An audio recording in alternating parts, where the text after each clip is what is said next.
How y'all doing today? I am going to clarify exactly what the Old Testament speaks upon fornication and adultery. So join me as we go through this. Thank you. Adultery, N. Voluntary violation of the marriage bed, circa 1300, adultery, from Old French adultery, 12c, later adultery, modern French adulter, noun of condition from adulter, from Latin adultere, commit adultery, corrupt, from ad to see ad, plus altera, to alter, see alter. Compare adulteration. The spelling was corrected toward Latin from early 15c. In English, following French, see ad. In Middle English, also, sex between husband and wife for recreational purposes, idolatry, perversion, heresy. As a crime, formerly classified as single adultery, with an unmarried person, and double adultery, with a married person. The Old English word was ebris, breach of law, full marriage, similar formation in Germany Hebrew. In translations of the seventh commandment it is understood to mean lewdness or unchastity of any kind, in act or thought. All right, so etymology dictionary tells you when the word was came into place or came into play, right? And this was in the 1300 AD. It's an old French word, adultery, modern French, noun of condition from adultery. This was a AD word, a new word, not an ancient word. So when you read translations, you got to go into the etymology to understand where the word originated from. So we just learned that the word adultery originated in the 1300s AD. It also states in the Middle English, also sex between husband and wife for recreational purposes. So that's also adultery. This modern day age, they excluded that out. That's not adultery. Adultery is a married person having sex outside of their marriage, which is not what the Hebrew definition of adultery is. I mean, we will go into that real soon. Let's continue. Strong's H 5003. Na'af. Okay, when I review the Old Testament or the Bible period, I use the Strong Concordance. And luckily you have one online for free. All right, so this is speaking about the word adultery, and it tells you the meaning. It tells you what particle it is. It's a verb, you know what I mean, a primitive root, the etymology. It tells you the meaning, how many times it was used in the Bible, you know what I mean?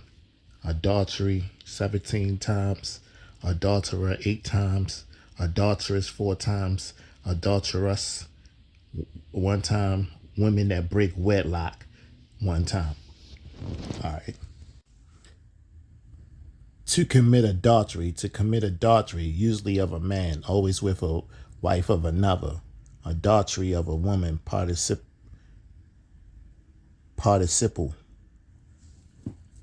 Adulterous worship.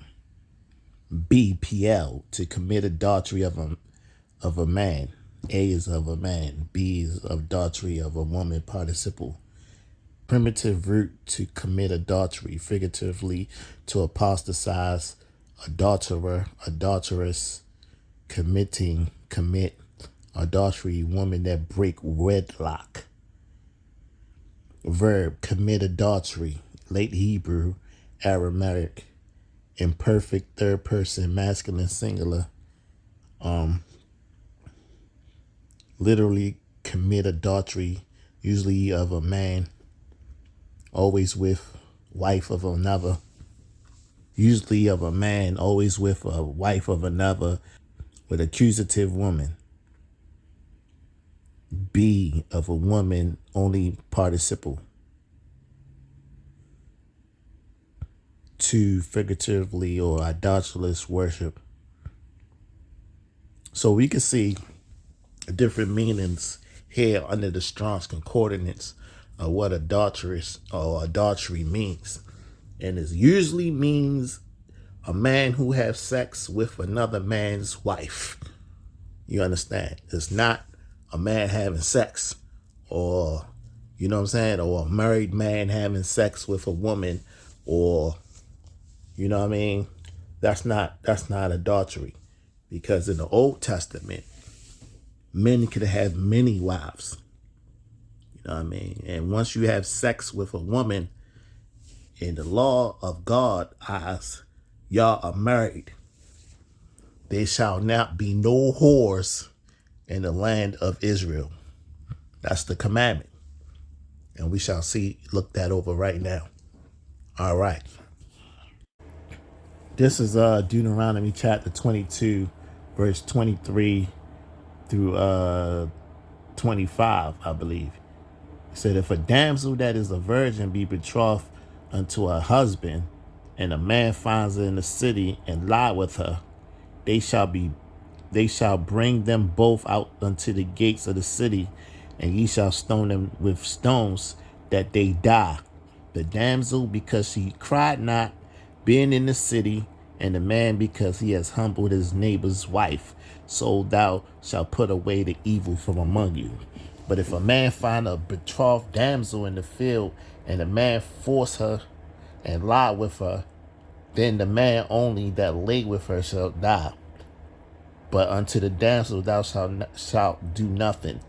There is in the damsel no sin worthy of death. For as when a man rises against his neighbors and slayeth him, even so is this matter. So you can see that there was always laws against women going out and playing the whore. Now we live in a new day and age where as though it's not the same. You know what I mean? Where as though women can do whatever they want to do. Men can do whatever they want to do. We even fighting different understanding right now. You know what I'm saying? Like, it's okay for a man to be a sodomite. In those days, you can't play the sodomite. You can't be a whore. You know what I mean? So that's what it is. You know what I mean? There's a new day and age, and people like to forsake the words and the laws of God. And a lot of people don't even know these things. So that's why I'm here to reiterate it too. But let's go to fornication. Fornication, N. Circa 1300, from Old French fornication, fornication, lewdness, prostitution, idolatry, 12c, from Late Latin fornicationem, nominative fornicatio, noun of action from past participle stem of fornicare, to fornicate, from Latin fornix, genitive fornicis, brothel, juvenile, horus, originally arch, vaulted chamber, a vaulted opening, a covered way, probably an extension, based on appearance, from a source akin to fornus, brick oven of arched or domed shape, from pie root asterisk square, to eat. Warm. Strictly, voluntary sex between an unmarried man and an unmarried woman, extended in the Bible to adultery. The sense extension in Latin is perhaps because Roman prostitutes commonly solicited from under the arches of certain buildings. Strong's H2181. Zana. All right. So we have to get this understanding that the Israelites had the words of God, the laws of God. These are the laws God gave to Moses to give to the children of Israel. So they didn't make them up themselves. They got it from the Most High God, who reigns over the earth, who created the heavens and the earth, according to the text. So fornication is a woman who goes out and plays the harlot and prostitutes her body for sex, and men who go into her and play the whoremonger and buy her sexual you know what I'm saying, buy her sex. So that's what fornication really was in the Old Testament. Like in the Old Testament, in the children of Israel, women couldn't play the whore. They couldn't have sex without being married. You know what I mean? And the way they got married is the same way to this day and age, but like it's a new age where men don't have to go seek after the father and ask permission to marry their daughters. They could just do what they want to do right now. But the tradition is that the man will go to the father of the daughter that he wants to marry and ask the father for his permission to marry his daughter. You know what I mean? Other cultures might have a dowry that the man will have to pay in order to marry the daughter or to marry into the family. But the tradition is like when you see during a lot of weddings, the father walking the daughter down to the aisle to the groom, you know what I'm saying? He is handing off her daughter, his daughter, to the groom. And then the groom will take it over the responsibility of the father. Right? And that's what you see in traditional marriage ceremonies. But this day and age, those things are outdated. A lot of people don't get married no more. And a lot of marriages end up in divorce. You know what I'm saying? Because it's a different understanding. So fornication deals with prostitution, dealing with the brothel house, prostitution house, the whore house, where men will go and buy sex from women. You know what I'm saying? So if you look at it from the etymology, to be a harlot, as in harlot, commit fornication. It's the same thing. It's prostitution. You know what I'm saying? A harlot is a prostitute. Anyway, there's many verses in the Bible that tell you and show you the circumstances of what happens when the children of Israel decides to practice prostitution. You know what I mean? It was a story about the daughter-in-law of Judah.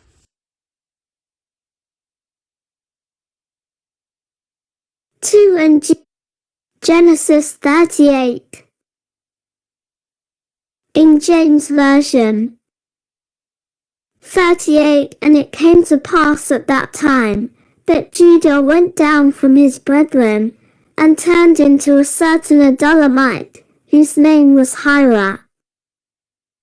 2. And Judah saw there a daughter of a certain Canaanite, whose name was Shua, and he took her, and went in unto her. 3. And she conceived, and bare a son, and he called his name 4. And she conceived again, and bare a son, and she called his name Onan. 5. And she yet again conceived, and bare a son, and called his name Shelah, and he was at Shezib, when she bare him. 6. And Judah took a wife for his firstborn, whose name was Tamar. 7. And Judah's firstborn, was wicked in the sight of the Lord, and the Lord slew him. 8. And Judah said unto Onan, Go in unto thy brother's wife, and marry her, and raise up seed to thy brother. 9. And Onan knew that the seed should not be his, and it came to pass, when he went in unto his brother's wife, that he spilled it on the ground, lest that he should give seed to his brother. 10. And the thing which he did displeased the Lord, wherefore he slew him also. 11. Then said Judah to Tamar his daughter-in-law, Remain a widow at thy father's house, till Shelah my son be grown. For he said, Lest peradventure he die also, as his brethren did. And Tamar went and dwelt in her father's house. 12. And in process of time the daughter of Shua Judah's wife died, and Judah was comforted, and went up unto his sheep shearers to Timnath, he and his friend Hira the Adullamite. 13. And it was told Tamar, saying, Behold, thy father-in-law goeth up to Timnath to shear his sheep. 14. And she put her widow's garments off from her, and covered her with a veil, and wrapped herself, and sat in an open place, which is by the way to Timnath, for she saw that Shelah was grown, and she was not given unto him to wife. 15. When Judah saw her, he thought her to be an harlot, because she had covered her face.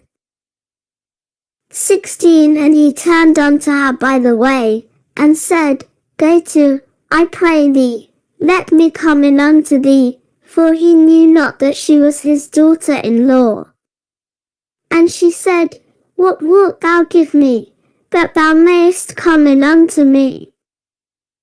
17. And he said, I will send thee a kid from the flock. And she said, Wilt thou give me a pledge, till thou send it? 18. And he said, What pledge shall I give thee? And she said, Thy signet, and thy bracelets, and thy staff that is in mine hand. And he gave it her, and came in unto her, and she conceived by him. 19. And she arose, and went away, and laid by her veil from her, and put on the garments of her widowhood. 20. And Judah sent the kid by the hand of his friend the Adullamite, to receive his pledge from the woman's hand, but he found her not. 21. Then he asked the men of that place, saying, Where is the harlot that was openly by the wayside? And they said, There was no harlot in this place. 22. And he returned to Judah, and said, I cannot find her. And also the men of the place said, that there was no harlot in this place. 23. And Judah said, Let her take it to her, lest we be shamed. Behold, I sent this kid, and thou hast not found her. 24. And it came to pass about 3 months after, that it was told Judah, saying, Tamar thy daughter-in-law hath played the harlot, and also, behold, she is with child by whoredom. And Judah said, Bring her forth, and let her be burnt.